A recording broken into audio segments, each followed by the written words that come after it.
Hey guys, it's Crossroads here. Today, I want to talk to you about Bitmine. Specifically, there is somebody out there infamously shorting Bitmine that they announced yesterday. It's a deeply flawed thesis from a deeply flawed fund that has lost a lot of money over the years. I'm going to tell you what their thesis is, and then I'm going to tell you why they're almost certainly wrong. Of course, you can disagree with me. That's perfectly fine. But we want to look at this objectively with facts and logic on our side. So, who is it? It's Carousel Capital. They've infamously lost a lot of money over the years by a lot of massive bets. In fact, shorting is very hard. Certainly, I don't think it's for many us in the retail side of things. Funds can sometimes pull it off, but even the best of funds usually don't have that great of gains. The typical strategy is you find a company that there is some volatility on, especially if there's some retail interest or sentiment, or a company that is just fundamentally being undercut by competition. Then you go short. You release a short report after that publicly. You announce it on as many channels as you can. You get as much attention as you can to show fear, uncertainty, and doubt out there. And then oftentimes, if you're smart, I don't think these guys are really that smart, you get out very quickly and you take those gains because unless it's a really flawed business, it's not going to zero. And you have unlimited exposure to losses, but only finite gains. So what is their thesis? Well, first, I have to say I love the subtitle, so I'm not going to be completely critical. DAT, digital asset treasury, ain't no strategy. Hilarious. Now, they're wrong, but it's hilarious. So they basically say that they are just ripping off a playbook from MicroStrategy, which A, is completely wrong. This is actually a very different strategy, and there's some different nuances on that. That might be a separate video for another time, how the Ethereum digital asset treasuries are differentiated from Bitcoin and what strategy is doing and has succeeded with. And they go through, and there's about 12 pages here, a lot of charts and graphs. But the bottom line is they think that the NAV is actually depreciating, the MNAV, what actually the assets are that are held by Bitmine. They think that there is a lot of other plays out here, digital asset treasuries. Regulation allows it as well. And they're correct on that, honestly, on that part. Of course, NASDAQ about 2 months ago came out with a ruling that said for companies that wanted to sell or acquire rather tokens like Ethereum, Solana, Bitcoin, and what have you, using their own stock, that they would need to go ahead and be able to get permission from shareholders first in order to authorize that. Not a problem for Bitmine at all, and not a problem for strategy either, because that's what shareholders expect. But it's just kind of showing the demand because there were 70-something companies that had been doing that or were interested in doing that as well. So they're right. There's a lot of them out there as well. Now, they say that strategy itself, MSTR, it's showing compression in the NAV, MNAV specifically, and it has been. That's also accurate. It's no longer showing this extreme premium as it had before. And so they're predicting this. They call it a death spiral, doing the same thing for BMNR. And they're like, oh, man, look how far BMNR is down. And if you pick the very peak when there is insane euphoria, when Tom Lee was announced and they announced a strategy and they pivoted away from their previous business, I mean, they're absolutely right, but that is really cherry-picking data. This is going to be range-bound, but likely trade between maybe 1.25 and 2. I don't know that it'll get as high as the peak euphoria here with MicroStrategy. I'm personally not expecting that, but I do expect the underlying value of Ethereum will actually come into play. They do note that there's a powerful rally, and they also note that they're not anti-Ethereum. They're not, in fact, betting against Ethereum at all, which actually makes this even stranger. And then they also mentioned the ETH price or the ETH per share growth has slowed. I mean, it's just kind of dumb. As you continue to have more and more Ethereum under your belt, as the price of Ethereum also goes up a little bit, and as you're a larger and larger firm too, this pace will actually slow. I don't think that we expected it to be at this pace here. And it will until they hit that 5% goal. Now, there will be times when it accelerates faster and times when it's a little bit slower and they're a little bit more cautious as well. But yeah, here's Bitmine's MNAV. And I mean, they're treating this as a bad thing, not showing you, by the way, what the MNAV is of the other digital asset treasuries that are specific to Ethereum, which, again, this is what hedge funds do. This is what shorts do, is they will cherry pick data and not actually tell you the truth. They'll just tell you the truth as they perceive it, not out and out lie. But if they can mislead you and get you to sell, that's what they do. Now, still worth considering. I'm not saying that everything that they say in here is wrong. There's some accuracy too. but it's very much cherry picked as well. And so they're like, hey, these rates are not going to be available. They criticize the actual shelf offering that they filed on back on September 19th. And they say because of the warrants and the warrant valuation, as a result, this was actually basically them just giving away money, which is not accurate. Now, it wasn't nearly as attractive as selling the 70 price at the time. But, I think that this is a good tactical move, especially given that we are in September, which we'll talk about seasonality and crypto here in a bit as well. So you can look at their math, but they say it served as evidence that BMNR could not raise meaningful new capital at a clean premium. I mean, that's just factually incorrect. They could simply just sell at market, like they have done so many times as well. They didn't have to do this, but there was a specific reason why they did. And then so they say here's a conclusion. I'll read this word for word. BMNR's shrinking NAV premium, and it's weird that they use NAV instead of MNAV. Think about why that may be. Proves that no amount of financial engineering can replace scarcity or trust or turn back the clock to a bygone era of crypto history. The original DAT playbook thrived when a handful of public vehicles were the simplest way for equity investors to chase booming tokens. That moment is long gone. In a market where rivals can clone the model overnight and ETFs offer cheaper, cleaner exposure, the idea that a rich premium can endure, it was always a fantasy. BMNR's mistake isn't assuming yesterday's anomaly could serve as tomorrow's strategy. Probably pun intended there at the end. So well worded. Poorly argued, I would say. Very poorly argued. There's a lot of flaws with the thesis. First, let's look today at the price action. Now, it has been, since they've issued that short report, there was a fall yesterday as well. You can see BitMine was trading actually right here and fell at the time that this was published. But I also have this right here, which tracks Ethereum's price too. And BMNR, I've said this before, and it shouldn't shock anybody. It basically trades as a levered bet on Ethereum. So when Ethereum pulls back, don't be surprised that BMNR actually pulls back along with it. And in fact, pulls back a little bit more aggressively. There will be days where it's different, but if you look over multiple weeks and months, you will see that this is the trend. It's the way that these always play out. And you can also, it's the reverse, that as Ethereum starts increasing in price, if we ever do break that pesky $5,000 resistance, in which case, look out, because we're going a lot higher. That's price discovery. But it's more like when, I think, rather than if, by the way.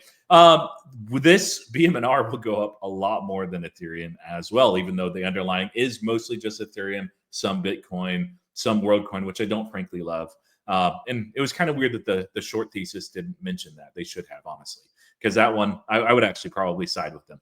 Nevertheless, so we can see the price action here. And actually, if you look at things, BitMine is down 1.5% today. Ethereum is down more than that. Now, isn't that unusual? If they were right, like, hey, they're not betting against Ethereum, they're just betting against BitMine. And yet we held up, which is, it's one day. You can't read too much into that. But it's really interesting. What it signals to me is that there's, especially given the volume, there's a lot of people buying this dip that really do think that Carrie Dell is very mistaken and probably not all retail. Tom Lee mentioned, by the way, and this is one of the assets of being BitMine, is that they are attracting a lot of institutional attention just because a lot of institutions cannot invest directly in cryptocurrency. They want exposure to Ethereum. It makes too much sense as a token.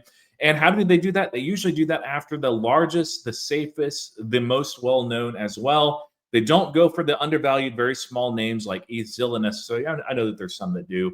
They instead gravitate towards strategy for Bitcoin and BMNR for Ethereum, maybe SBET as well. We'll have to see whether or not they can actually recover that premium that they had previously. All right, so let's look at a couple of things.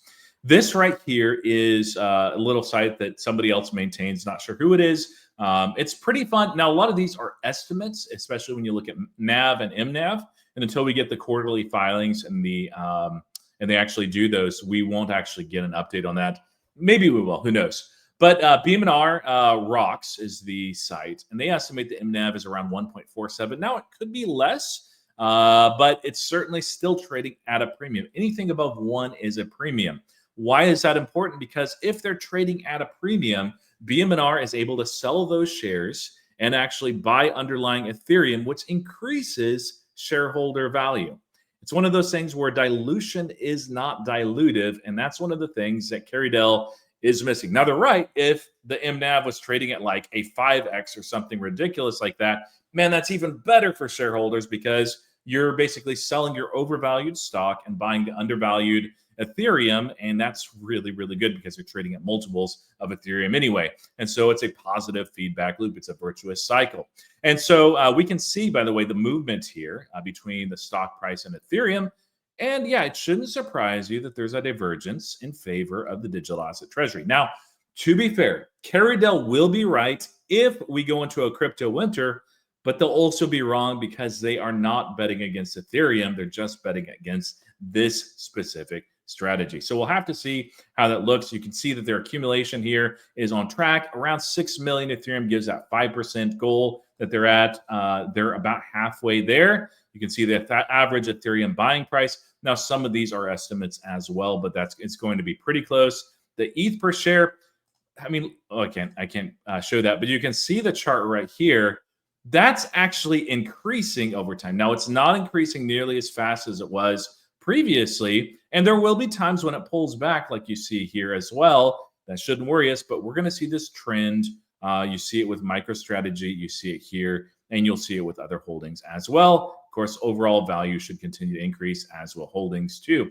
So yeah, we'll just have to kind of keep an eye on this. And BMNR, of course, reports what they've done, the Ethereum that they acquired each week, which is why we have these nice updates. They do not report share count. So again, these are just estimates. They could be off. They're not going to be wildly off, but they might be off some. So don't be surprised there. So fair enough to Carrydell. They could think that the MNAV is, I don't think it's as low as 1.2, but I mean, maybe they're right. We don't know for sure until we actually know. Now, why are they flawed? So first, they tend to say, they're looking at MicroStrategy and they're saying, you know what, there's only one MicroStrategy and it's basically going downhill because their MNAV is no longer at such an extreme premium, and they're wrong. You can see this by the way that the volatility works for these. Now, let me pull this up here. This is Blockworks. It's a good way to track a lot of the digital asset treasuries. Let's go to Bitcoin right quick, and we'll look at MicroStrategy as well. And let me zoom out over time. And if you look at one player basically dominates all of it. Now, there are other companies as well that have come and gone and are still there too. But MicroStrategy themselves is the dominant player with most of the holdings. You can see trading volume. This is really important here. That if we look at it at a yearly basis, yeah, it's obscene in favor of MicroStrategy. Yes, there are buys in some of these other plays. Some of them I've not heard of, like NAC. I have no idea what that is. But nevertheless, MicroStrategy dominates here, and it's not even close. Market cap as well. Outstanding MNAV. Now, this is important too. Can I blow this up? I can. And we can see that MicroStrategy, or strategy rather, is still trading at a premium. This is an estimate, but 1.17. It's a very good estimate, by the way. So it has deteriorated over time. We see MicroStrategy here. This chart is a little bit skewed because of this right here when they first announced. Regardless, that's something that, you know, if you look at the fully dilutive MNAV instead of the outstanding MNAV, we can still see it trades at a premium, but sure enough, it is going down over time as well. This is not, you know, the most fun thing if you're a shareholder, but it's not to be too surprised, especially when the price of Bitcoin kind of stalls out. And of course, if we do end up having a crypto winter, strategy, BMNR, and of course the underlying will also get hit, and digital asset treasuries will actually trade under. I don't think I can zoom out as far back then, but let's see here. Yeah, well, yeah. So there was a time here back in 2022 when MicroStrategy was trading at 70% of their MNAV. I think there was one point when it was actually even lower. I won't be able to find it. So that's what happens. It's a levered bet. So crypto winter, it's going to go down and trade under value of the underlying, even though it doesn't make too much sense. But I mean, honestly, there's a lot of other little ones out there as well that are also trading under their value too. So basically the model, even though, again, we'll talk about the differences between Ethereum and Bitcoin, and also what BitMine is doing specifically versus what strategy has done in the past, maybe in a future video, the model is proven. Digital asset treasuries tend to work, and they tend to do this. We've seen this with MicroStrategy as well, where they consolidate into one major player, and institutionals absolutely gobble that up as well. So on Ethereum, we can see Ethereum that this is a case too. By the way, let me do an overview here, and we can see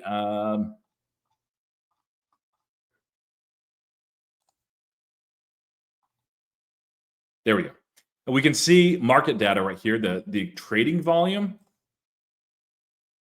This is a good tell right here, and I've talked about this in the past. There are peaks and there are troughs, but if you notice, there's really, now SPED is this green color, by the way, but there's really just two that are trading above all of the rest in terms of volume.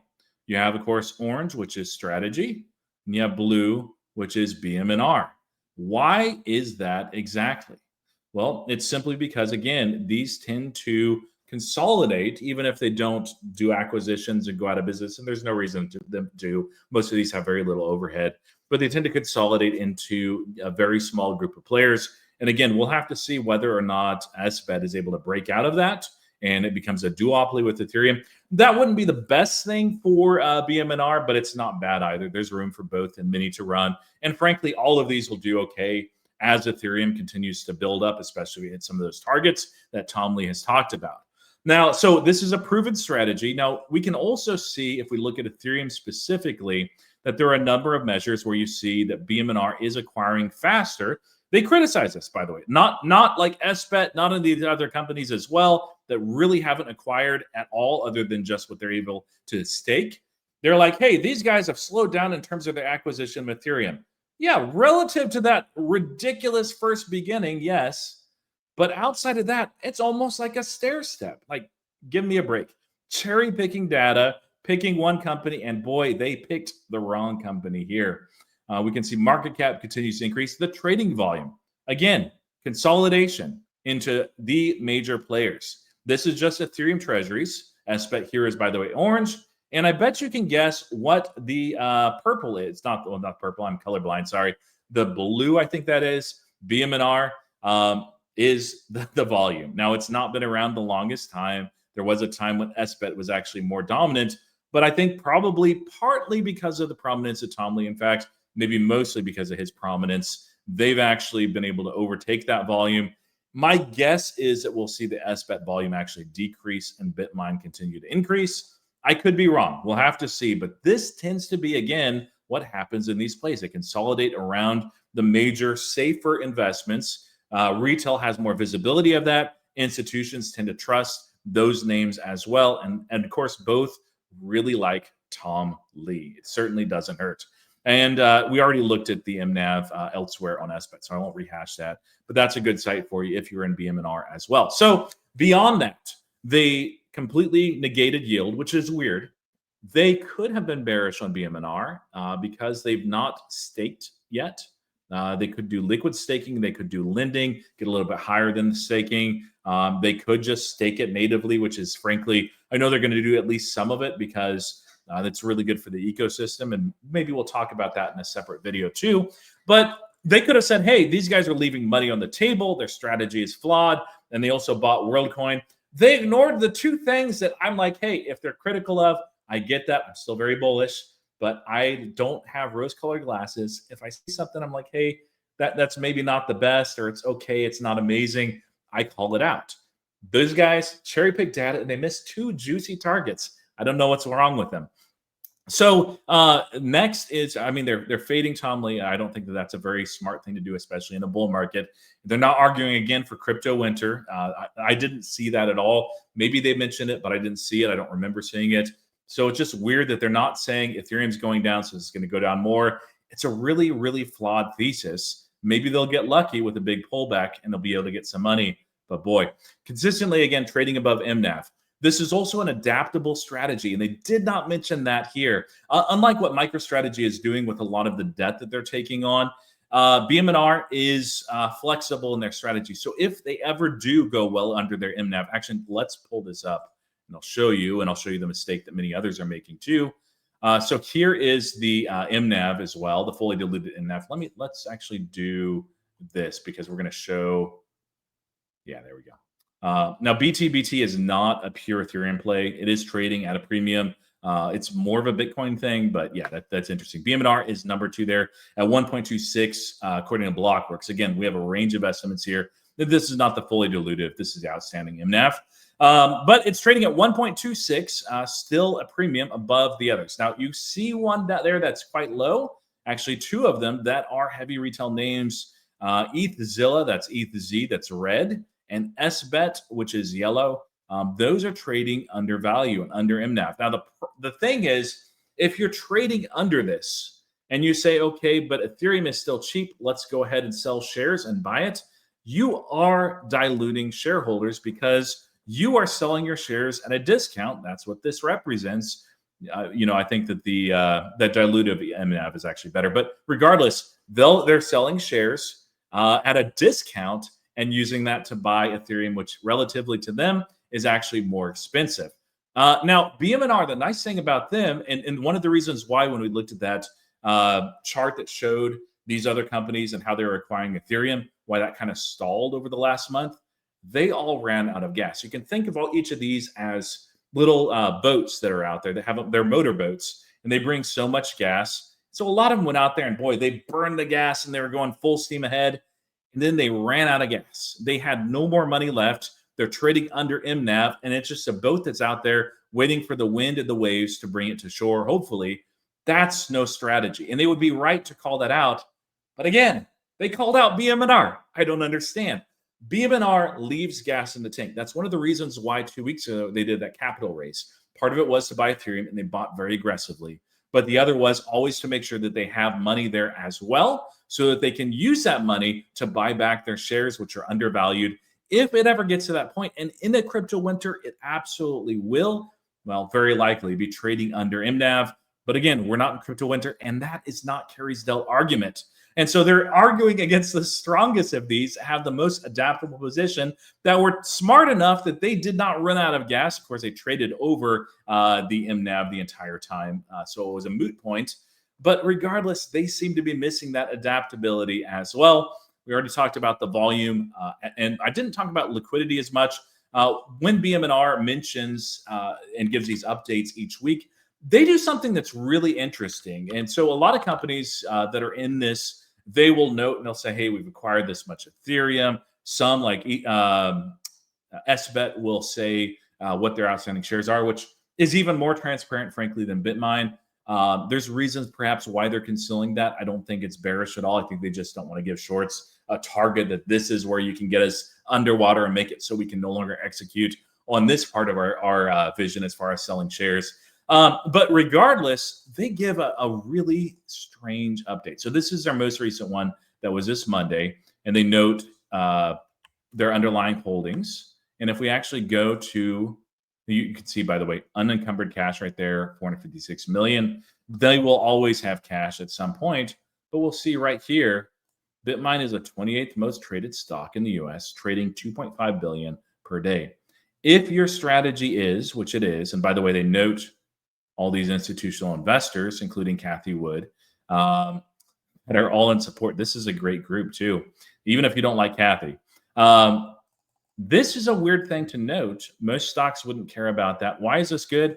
Liquidity is really valuable when you're trying to sell your shares at the market to be able to buy more Ethereum because your shares are overvalued. Ethereum is under, you're buying that.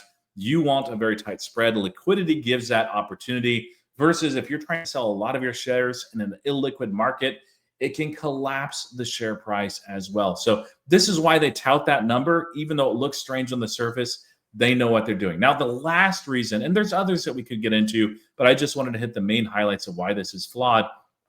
Think about when they announced this.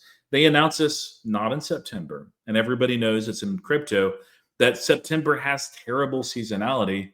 They announced this in October. Yes, October, but we call it October in the crypto world. Now, if you look at Bitcoin seasonality, it's even stronger, but this is Ethereum's seasonality specifically.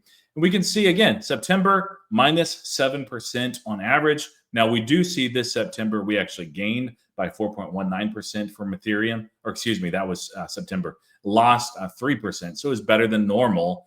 In October, average gains are about 6.41%. I expect that we'll be far north of that. In fact, far north of all of these numbers. You can see when we're not in a crypto winter, it tends to do quite a bit better than those averages. But October, November, December, January, February, March, April, and May all line up with green, green, green. This is the beginning of a massive runway of Ethereum for several reasons. One is, of course, stablecoin adoption is really ramping up. We hit over $300 trillion. No, not 300 trillion. That would be insane. $300 billion of stable coins. I believe last week we're a little bit north of that, I think. That can fluctuate a little bit, but it continues to go up and to the right. Regulation has paved the way. U.S. government sees that there is an immense opportunity here if they continue to pave a way for stablecoin adoption, because most of it's backed by 3-month treasuries, which is really good for the United States, and it perpetuates U.S. dollar dominance globally, since most of the holders are overseas as well. So Ethereum is positioned very well, and as long as we don't hit in a crypto winter, these numbers, this is just a ramp. And now it would have been even more dumb if they were predicting back in May or April or March or February or January. But nevertheless, we are in October, start of an uptrend. Now, Ethereum did go down today. It's been down the last couple of days. It's crypto. It's going to fall. It's going to rise. There may be macro events. Hey, maybe this is a month where it's down a little bit, not up October. My time horizon on BMNR is looking at least 2 years. I may hold some of this much, much longer than that. I'm not selling my Ethereum. I hold some of that too, and I continue to buy more of both of these. But this is a very deeply flawed thesis by this fund. I could find some humorous notes, a little bit of truth, but a whole lot of just fundamental misunderstanding of the differentiation of this strategy. Anyway, let me know what you think in the comments. Was there anything that you found credible in that report? Did anything shift in your mind as it relates to BMNR? As always, thank you guys for watching, commenting, and subscribing. And until next time, happy investing.